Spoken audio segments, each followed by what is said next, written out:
New diet system के प्रणेता आदरणीय बीवी चौहान सर के चरणों में कोटि कोटि प्रणाम। गुरु श्री अखंडानंद जी महाराज के चरणों में कोटि कोटि प्रणाम। आनंदी माँ एवं सुरेश भाई के चरणों में प्रणाम। सभी साधकों को प्यार भरा नमस्कार प्रणाम। 11 अप्रैल नवरात्रि का तीसरा दिन।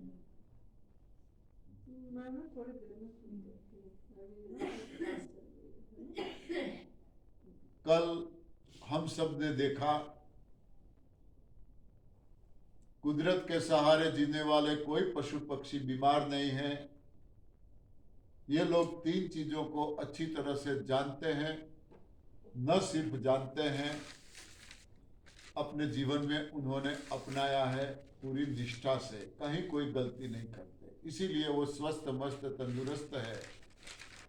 यहाँ इन 3 चीजों का पता न होने की वजह से सारी दुनिया बीमार है। कोई घर ऐसा नहीं है जहां दवाई ना आती हो। आगे ये भी हमने जाना, रोग चाहे कोई भी हो, कारण एक ही है, कब्ज। क्या खाने से कब्ज होता है, तो हमने ये 2 चीजें सामने रखी। एक है दूध और दूध से बनी सारी चीजें। दूध बारीक खुराक है। पराई माँ का दूध हमारा आहार नहीं है। पहले बुजुर्ग लोग खाते थे, हम ऐसी दलील कर सकते हैं कि बुजुर्ग लोग खाते थे, बीमारियां नहीं थी ऐसा तो नहीं बोल सकते। शायद इतनी बीमारियां नहीं होगी, मगर बुजुर्ग खाते थे तो भी पशुओं का आहार शुद्ध था। किसान आज खेतों में जो खाद दवाइयां डालते हैं, रासायनिक खाद और दवाइयां, ये सब नहीं थी। पशुओं का आहार शुद्ध था और जो खाने वाले थे उनका हार्ड वर्क था, सखत परिश्रम था, तो पाचन हो जाता होगा। आज हम सब जानते हैं हमारा ऐसा हार्ड वर्क तो कुछ है नहीं, टेबल वर्क है ज्यादातर लोगों का, और खाते हैं, भारी खुराक है।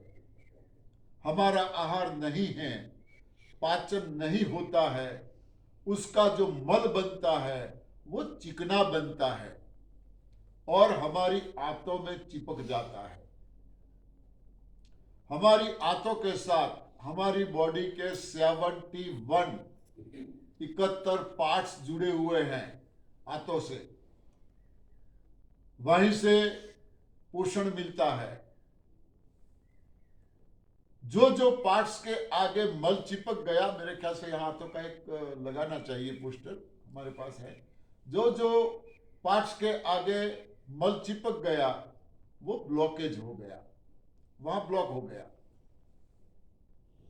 खून का परिभ्रमण या तो कम हुआ या बिल्कुल बंद हो गया। तो फिर उस पार्ट्स में पूरा खून न मिलने की वजह से, पोषण न मिलने की वजह से वहां प्रॉब्लम खड़ी हो गई।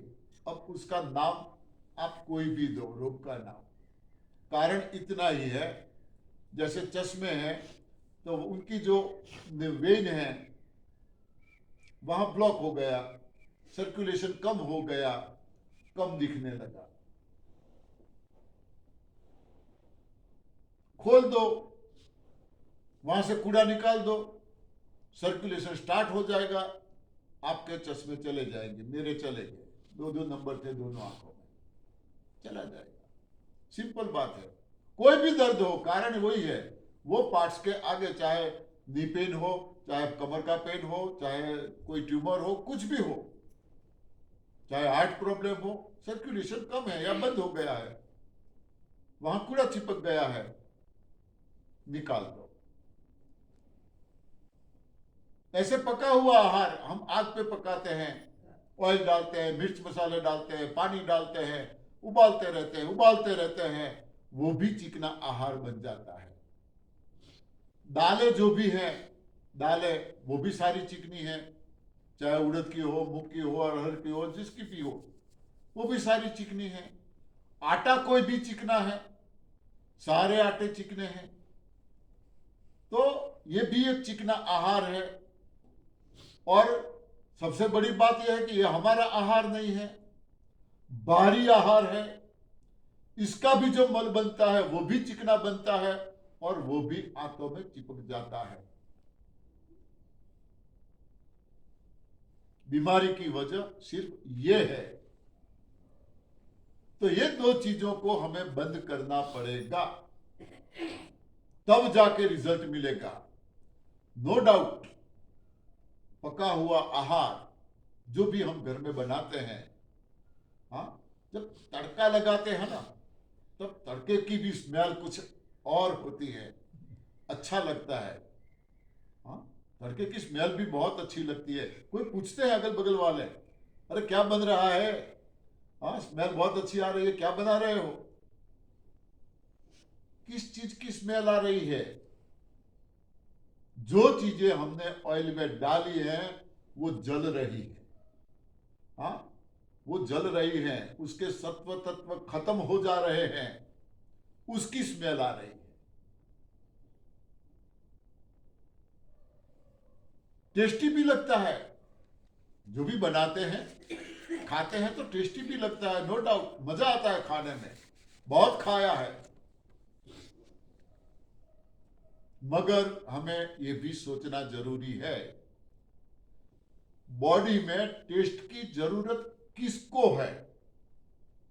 जिसको खाना पचाना है, अंदर मेहनत करनी है, उसको टेस्ट से कोई लेना देना है क्या?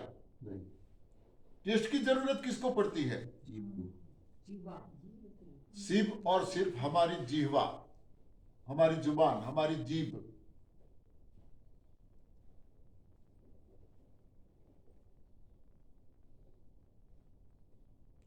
इसीलिए हम कहते हैं जीभ का टेस्ट, लिखना है तो लिख सकते हो।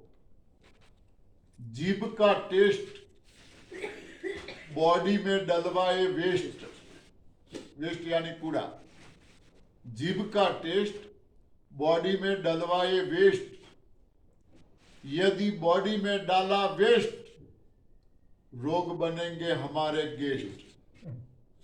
यदि बॉडी में डाला वेस्ट तो रोग बनेंगे हमारे गेस्ट। यदि रोग बन गए हमारे गेस्ट, हमारे मनी होंगे वेस्ट। रोग बन गए हमारे गेस्ट तो हमारे मनी होंगे वेस्ट। डॉक्टर, रोग बन गए हमारे गेस्ट तो डॉक्टर के पास करवाना पड़ेगा टेस्ट, और डॉक्टर के पास करवाया टेस्ट तो हमारा मनी होगा वेस्ट। चाहे नॉर्थ हो या साउथ, या ईस्ट हो या वेस्ट, हमारा ANDS दी बेस्ट। हमारा ANDS the best. Very good, very good. दुनिया में जो जो सारी समस्याएं हैं XYZ, आज तक हमने हमारी जुबान को टेस्ट करवा करवा के छूट दे दी इनको। जो मांगा वो दिया, जो मांगा वो दिया,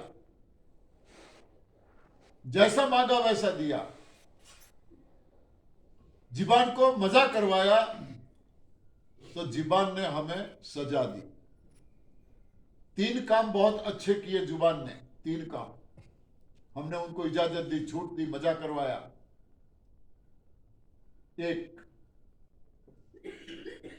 किसी के परिवार में प्रेम न रखा। किसी के परिवार में प्रेम न रखा। भाई भाई से बोलने की, हाँ, न बोलने की नौबत है। देरानी जेठानी, सास ननद, हाँ, एक दूसरे से कोई बोलते ही नहीं, लड़ाई झगड़ा। किसकी वजह से? कारण तो यह है ना, जुबान। तो परिवार में प्रेम न रखा।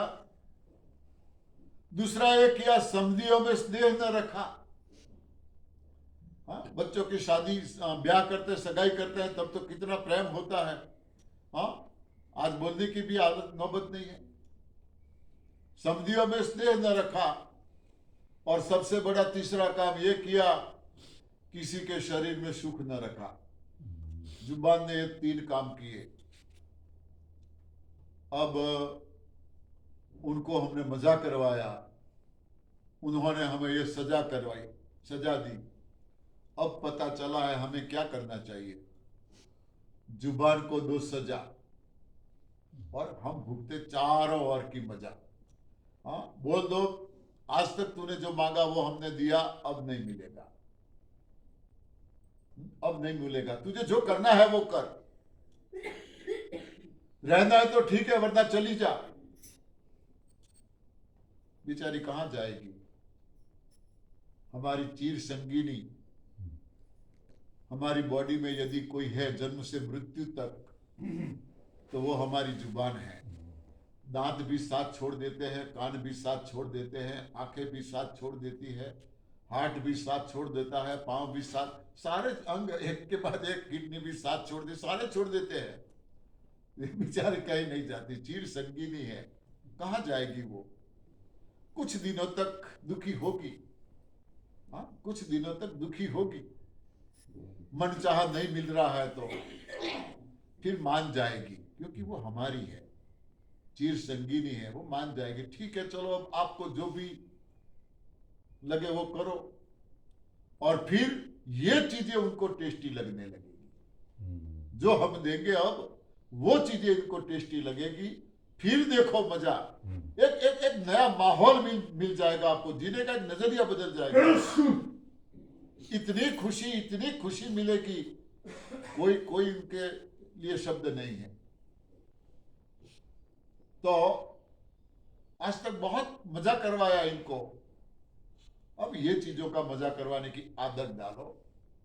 सारे प्रॉब्लम, नक्सलवाद, त्रासवाद, आतंकवाद, जो वाद चल रहे हैं, व्यभिचार, भ्रष्टाचार, लांच, ये सब क्या है इसके पीछे कारण? आहार का तो प्रभाव है।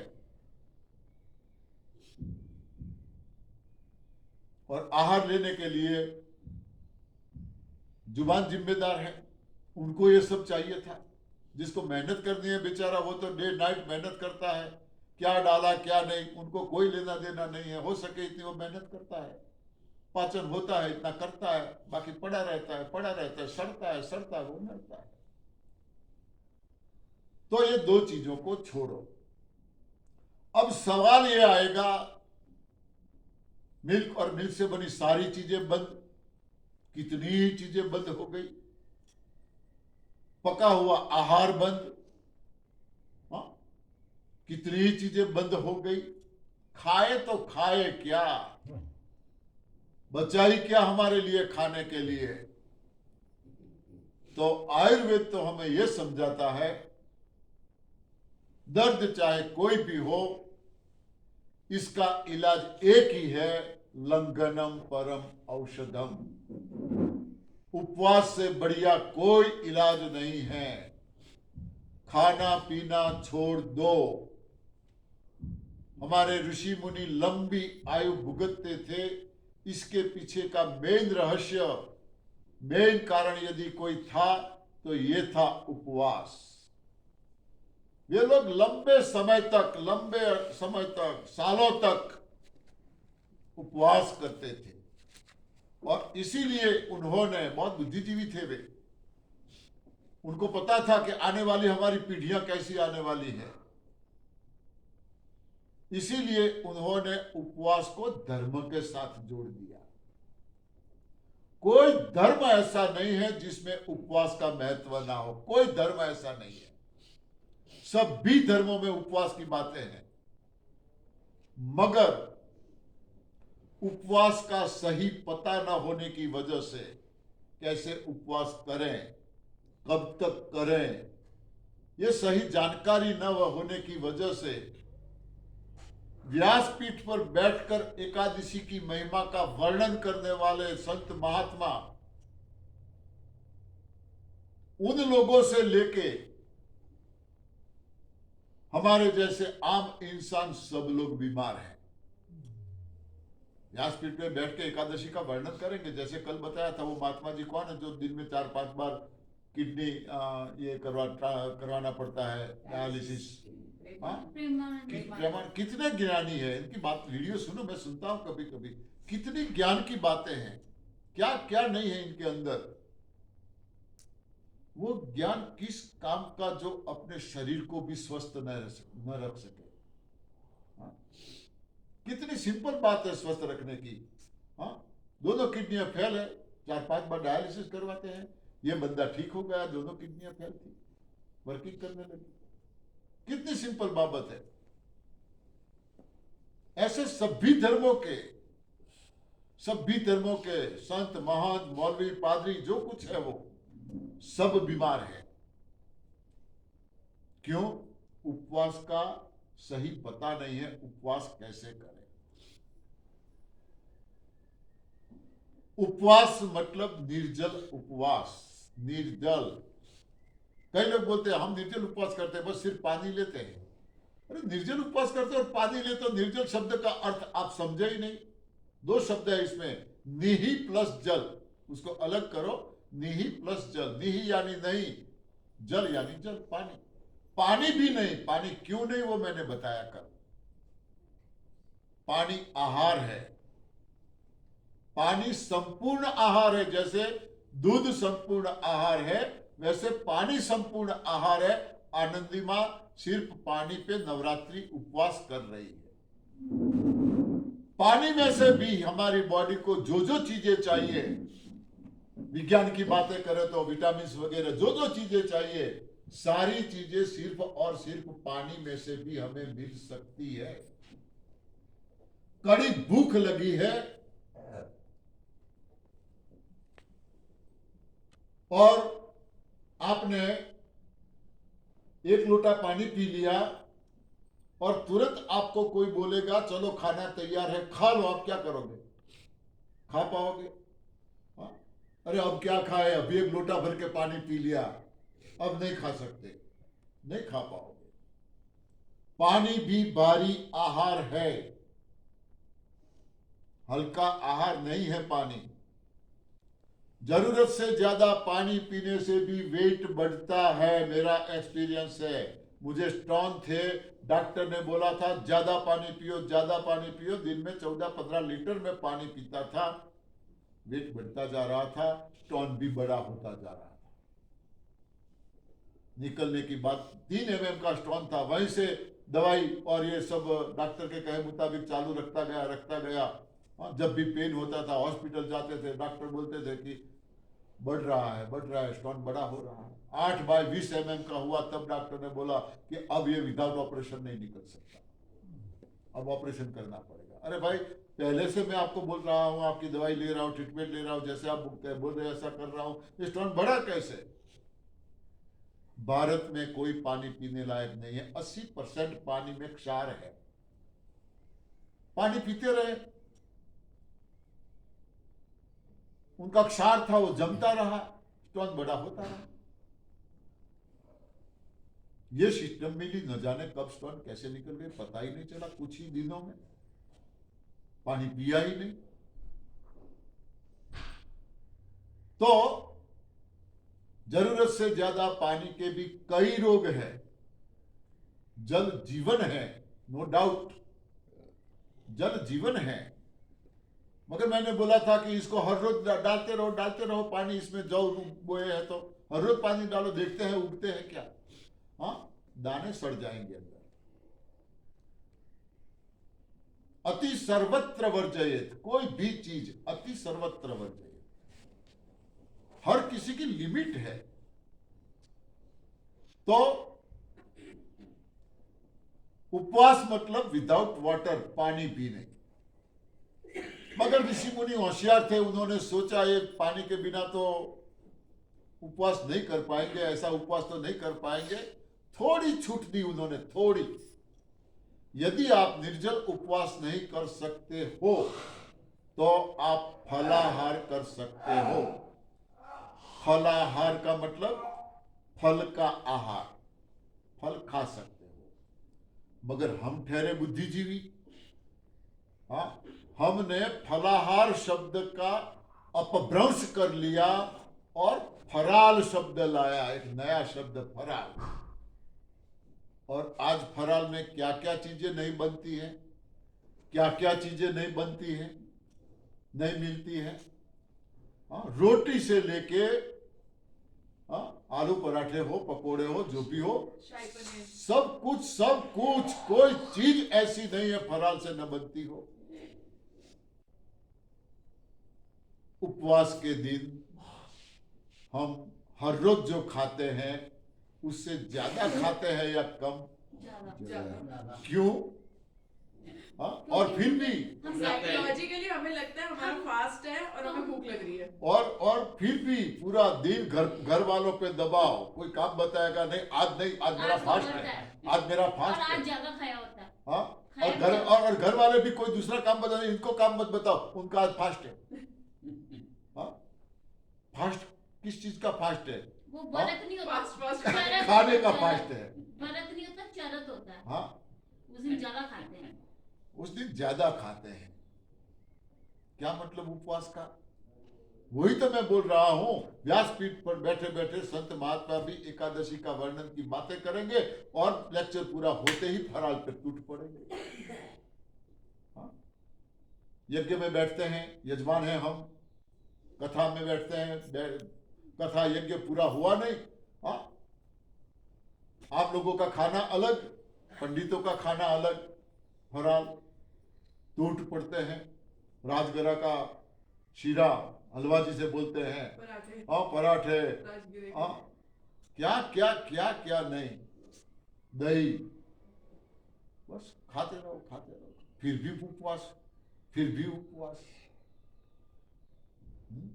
हमारे गुजराती में एक भजन है, मैं हिंदी ट्रांसलेट भी करके समझाऊंगा। सवाરના પોરમાં વહેલા ઉઠી ગઈ પાડોશણના ઘેર, 11 કરવી છે। सुबह में उठते ही पड़ोसी के वहां चली गई, मुझे एकादशी करनी है। अरे तुझे एकादशी करनी है तो पड़ोसी के वहां क्या काम है? बायरे पाड़ोशण तने रे विनवू, देवता होय तो आल, 11 करवी छे। पड़ोसी के वहां जाके उन्होंने देवता यानी आग, पहले के जमाने में, आप लोगों को शायद पता ना हो, मैं तो एक छोटे से गांव से आया हूं, ऐसे परिवार से हूं, मैंने सब कुछ देखा है। घर में अग्नि, चूल्हे पे रसोई बनती थी और चूल्हे में अग्नि को कभी बुझने नहीं देते थे, कभी भी नहीं। अग्नि को हम देवता मानते हैं, देव मानते हैं, अग्नि को देव मानते हैं, तो देव को जागरूक रखना चाहिए।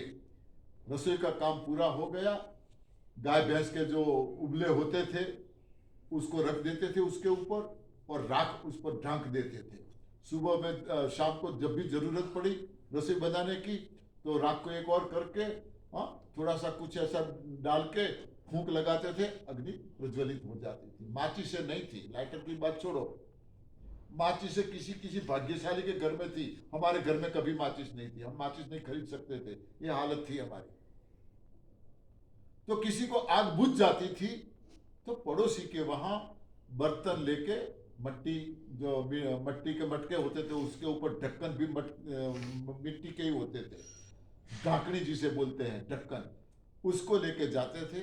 और वो भी चोरी छुपी से, कोई देख न ले, कोई देख ले और पूछे क्या लेने जाते हैं, कि बोले देवता, आग। तो बोले तुम्हारे घर में देवता भी नहीं है? एक ताना था, ये सुनना पड़ता था, तुम्हारे घर में देवता भी नहीं है। तो चोरी छुपी से जाते थे मांगने के लिए, देने वाला भी ताना तो लगाता ही था, घर में देवता भी नहीं रख सकते, आप क्या रखोगे घर में? हाँ, जिसके घर में देवता नहीं, मानो उसके घर में कुछ भी नहीं, ये हालत थी। तो ये बाई चली गई पड़ोसी के वहां देवता मांगने के लिए, देवता लेके आई।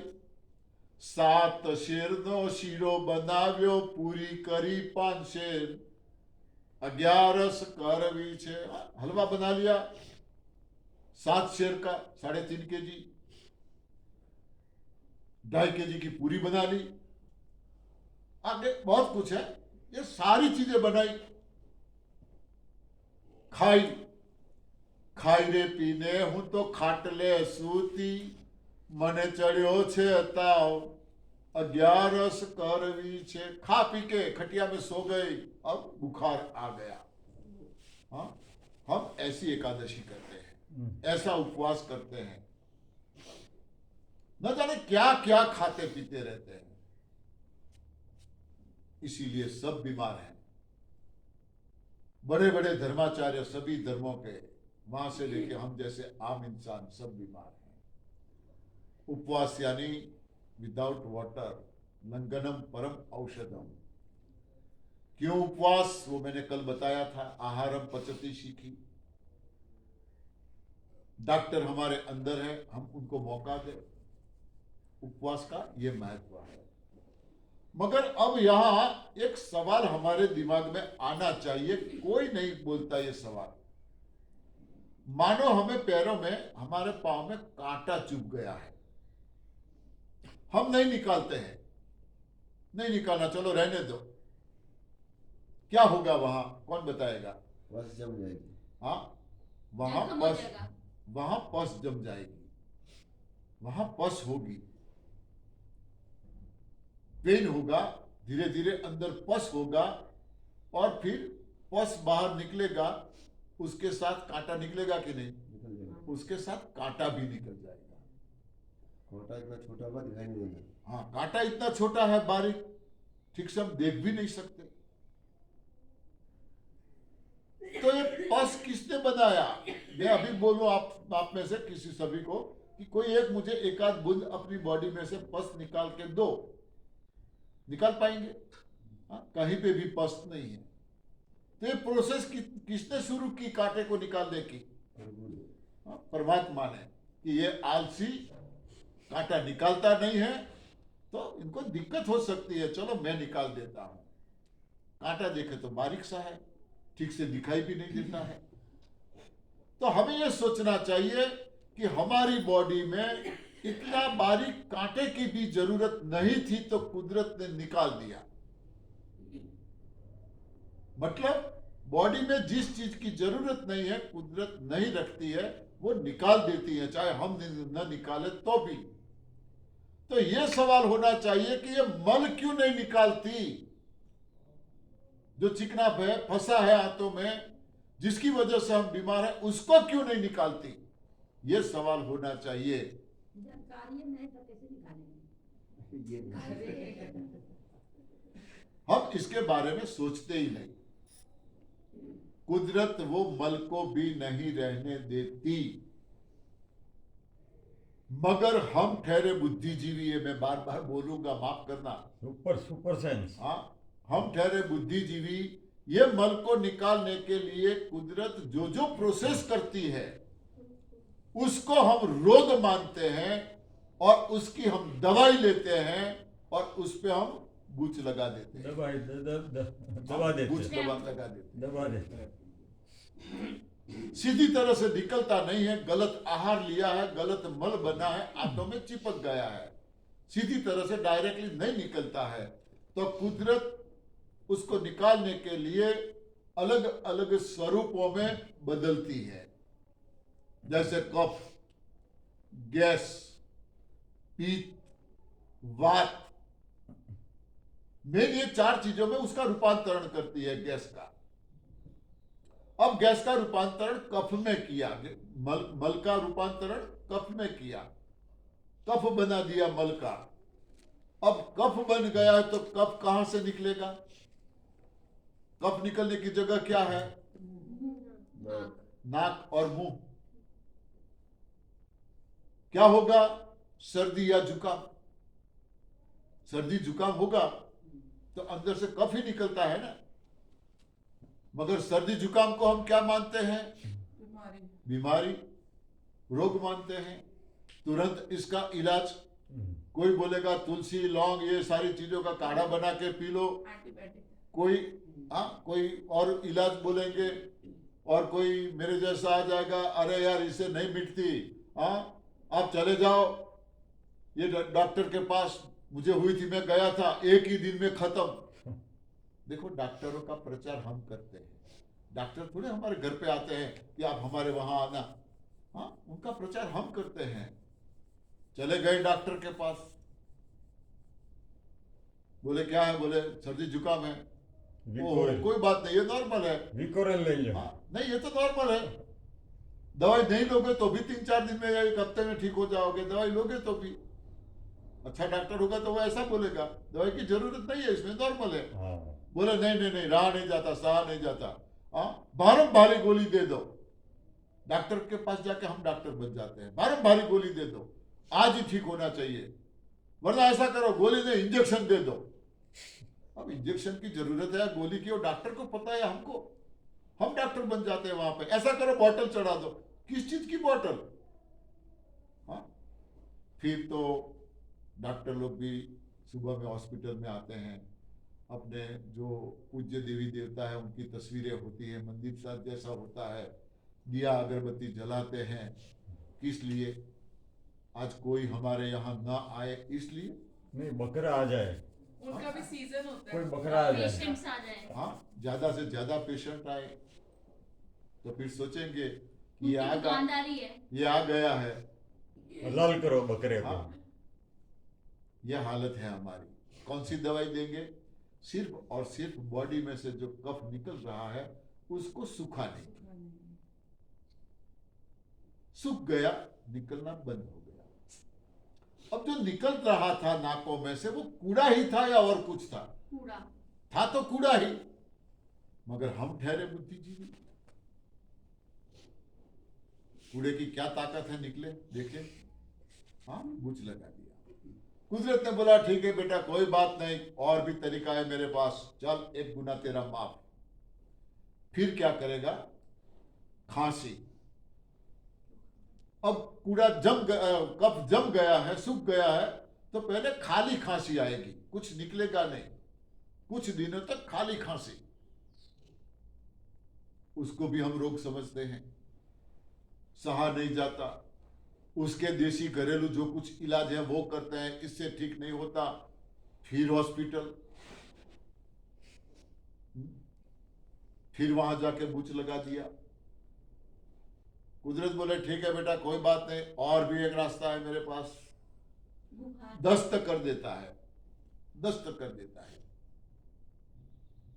मगर एक से दूसरी बार किसी और को हम टॉयलेट जाते हुए देखते हैं तो टोकते, ए भाई क्यों, क्या खाया था, हाँ ख्याल रखो ख्याल रखो, अभी गए थे दोबारा, हाँ टोकते हैं हम उनको।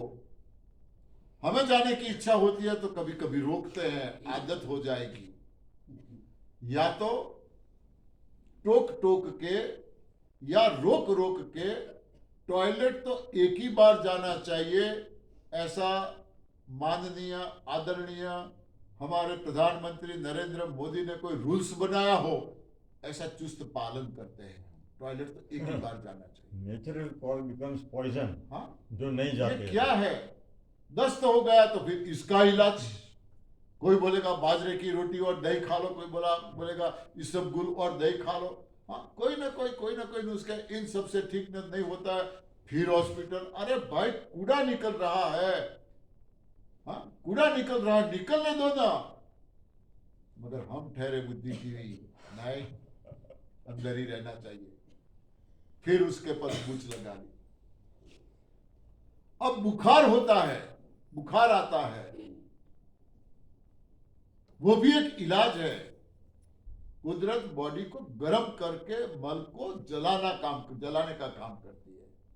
104-5 डिग्री पे बॉडी को गर्म कर देती है। मगर विज्ञान ने हमें बताया है 104-5 डेंजर, हाँ डेंजर, मन को जला रही है कुदरत। मगर बुखार तो हम रोग समझते हैं, फिर उसके पर बूच लगा दिया। अरे बॉडी में से पसीना जो निकल रहा है वो भी तो कूड़ा है, बॉडी में से पसीना निकल रहा है वो भी कूड़ा है, थर्ड किडनी है वो। इसीलिए तो कई लोगों के पसीने की इतनी गंदी स्मेल, दुर्गंध होती है, हम पास में बैठ नहीं सकते, कपड़ों पे धब्बे पड़ जाते हैं पसीने के, साबुन से भी नहीं जाते। वो भी तो एक कूड़ा निकल रहा है। मगर हमें ज्यादा पसीना किसी को आता है, उसके लिए भी हॉस्पिटल, शायद पसीना बहुत होता है, हाँ, या एसी चाहिए, गाड़ी में भी एसी चाहिए, हाँ, एसी के बिना रह नहीं सकते। 5 मिनट जो लाइट गई नहीं, वो हाँ,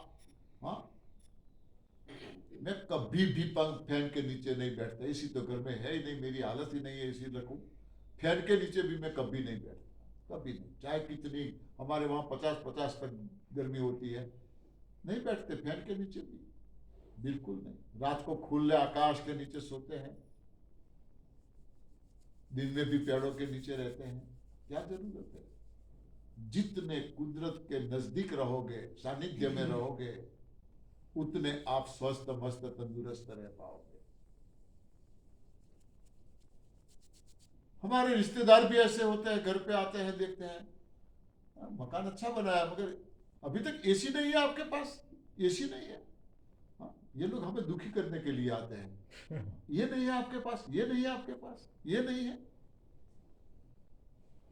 फ्रिज नहीं है, पानी देंगे गर्म पानी, ठंडा पानी नहीं है क्या, फ्रिज नहीं है आपके पास, अरे अब तो सब फ्रिज रखते हैं। ये हमें दुखी करने के लिए आते हैं।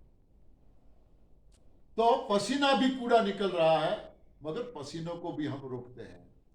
अरे बालों में से जो डैंड्रफ जिसे बोलते हैं, बालों में डैंड्रफ, वो भी तो कूड़ा है,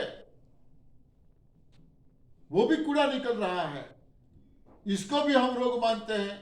आप कौन सा शैम्पू यूज करते हो मुझे बताओ ना, हाँ डैंड्रफ ज्यादा है, आप कौन सा ऑयल यूज करते हो, उसको भी रोकने की कोशिश करते हैं।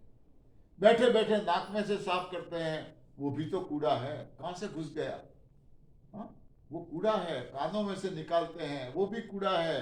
नाभि में से निकालते हैं, वो भी कूड़ा है। कभी नाभि में से कूड़ा निकाल के सूंघने की कोशिश करना, कैसी कस्तूरी की सुवास आती है, देख लेना, हाँ कोशिश करो, कैसी सुवास आती है। ये सारे कूड़े हैं, कुदरत निकाल रही है। बॉडी में कूड़ा डालने के लिए सिर्फ और सिर्फ एक ही जगह है कूड़ा डालने की, निकालने के लिए कुदरत ने रोम रोम दरवाजे दिए हैं, गेट दिए हैं, रोम रोम पूरी बॉडी में से कूड़ा निकलता है। मगर हम ठहरे बुद्धिजीवी, हाँ कूड़े की क्या मजाल है, हमें छोड़ के बाहर निकले। हाँ सारी चीजों का इलाज, सारी चीजों का इलाज। फिर कुदरत क्या करती है, हाँ जैसे माँ बाप का कोई एक न एक बेटा हो, माँ बाप का कहा नहीं मानता है, और आए दिन माँ बाप को लाखों रुपये में कर्जे में उतारता है, लाखों रुपया उड़ाता है, कोई काम धंधा नहीं करता। माँ बाप कब तक सहन करेंगे। हाँ समझाने की कोशिश करते हैं, नहीं मानता। परिवार वालों को बोलते हैं कि भाई इनको कोई समझाओ, नहीं मानता। पड़ोसियों को बोलते हैं इनको कोई समझाओ, समधियों को बोलते हैं इनको कोई समझाओ। यदि वो किसी की नहीं मानता, बस अपनी ऐसी मनमानी करता रहता है, तो माँ बाप कब तक सहेंगे। फिर क्या करते हैं, हाँ एडवोकेट के पास जाके, हाँ अखबार में एक नोटिस डाल देते हैं, हाँ ये नरहरि भाई हमारा बेटा नहीं है, हाँ उनके साथ किसी को लेन देन करनी नहीं है, यदि लेन देन की तो हमारी कोई जिम्मेदारी नहीं है। ऐसी नोटिस फोटो के साथ देखते हैं हम, आती है। तो कुदरत भी हमारे साथ ऐसा करती है। इनकी ये सारी चीज़ों को हम अवहेलना करते हैं, नहीं मानते हैं, फिर हाथ खड़ा करती हैं। कैंसर तभी होता है, किडनी तभी फेल होती है, ऐसी असाध्य बीमारियां तब आती हैं। बाकी बुखार का आना, सर्दी होना, जुकाम होना, ये बीमारियां नहीं हैं। वो तो हमें हेल्प करने के लिए आए हैं, हमें मदद करने के लिए आए हैं, हमारे सफाई कामदार है ये। मगर ये सोच हमारे में नहीं है, ये जानकारी हमें नहीं है, तो सारी चीज़ों को रोग मान के हम मित्र को शत्रु का व्यवहार करते हैं। मित्र के साथ जो मित्र बनकर आए थे, उनके साथ शत्रु का व्यवहार किया हमने, तो उसका परिणाम बाद में हमें भुगतना पड़ता है।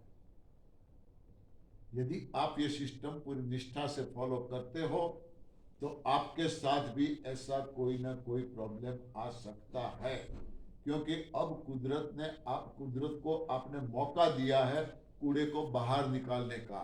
तो ये इतने सारे रास्ते हैं, इसी में किसी न किसी रास्ते से भी कुदरत कूड़ा निकालेगी। नींद नहीं आती है, इसका मतलब यही है अंदर प्रोसेस चालू है, अंदर प्रोसेस चालू है। आप सो जाओगे तो प्रोसेस बंद हो जाएगी। कुदरत काम कर रही है अंदर, इसीलिए नींद नहीं आ रही है। हाँ, तो ये कोई बीमारियां नहीं है। और बार बार मैं बोलता हूं, नींद और आहार ये दो चीजें ऐसी है, वो किसी से रिश्ता नहीं रखती। भूख लगती है ना, फिर जो भी चाहिए, जो भी हो, रुका हो सूखा हो, हाँ दे दो, कुछ तो दे दो, कुछ तो दे दो। तब हमारी चॉइस नहीं होती है। हाँ, और वो खाने में जो मजा आता है, रुखा सूखा भी वो खाने में जो मजा आता है, वो बिना भूख का जो हम खाते हैं उसमें मजा इतना नहीं आता है। भूख लगने के बाद जो भी खाते हैं वो टेस्टी लगता है, जो भी खाते हैं। तो कुदरत अपना जो काम कर रही है उसमें हमें सहयोग देना चाहिए। बीच में हमारी बुद्धि को लगाना या बीच में टांग अड़ाना, वो खुद के पैर पे कुल्हाड़ी मारने के बराबर है। हाँ, कुदरत को अपना काम करने दो। थोड़ा सोचो, आपके पास डीजल की कार है, डीजल से चलने वाली कार है, उसमें आप पेट्रोल डालोगे तो क्या होगा? कार्बनाइजेशन। हाँ, कार चलेगी क्या? कार्बनाइजेशन नहीं चलेगी। पेट्रोल की गाड़ी है, डीजल डालोगे तो चलेगी क्या? नहीं चलेगी। अरे ये भी तो गाड़ी है। हाँ, ये भी हमारी गाड़ी है। हाँ, पता ही नहीं ये गाड़ी पेट्रोल से चलती है या डीजल से चलती है या किससे चलती है, पता ही नहीं। टंकी खाली हुई नहीं। हाँ, ये टंकी खाली हुई नहीं। डीजल का पंप आया तो डीजल डाल दिया, पेट्रोल का पंप आया तो पेट्रोल डाल दिया। किट नहीं है भी, एलपीजी सीएनजी का पंप आया तो हाँ डालो। अरे कहाँ डालोगे, टंकी तो है नहीं। हाँ, डालते रहे। बीमारी की वजह यह है, पेट्रोल की गाड़ी पेट्रोल से ही सही चल सकती है, रिपेयरिंग नहीं हो कराना पड़ेगा डीजल की, डीजल से। तो ये जो गाड़ी है वो पत्रम पुष्पम फलम तोयम, ये 4 चीजों से चलने वाली गाड़ी है। ये 4 चीजों का यूज करो, कभी भी नहीं रुकेगी, आपकी मंजिल तक आपको वो ले जाएगी। ठीक है, धन्यवाद, मिलते हैं। बहुत बहुत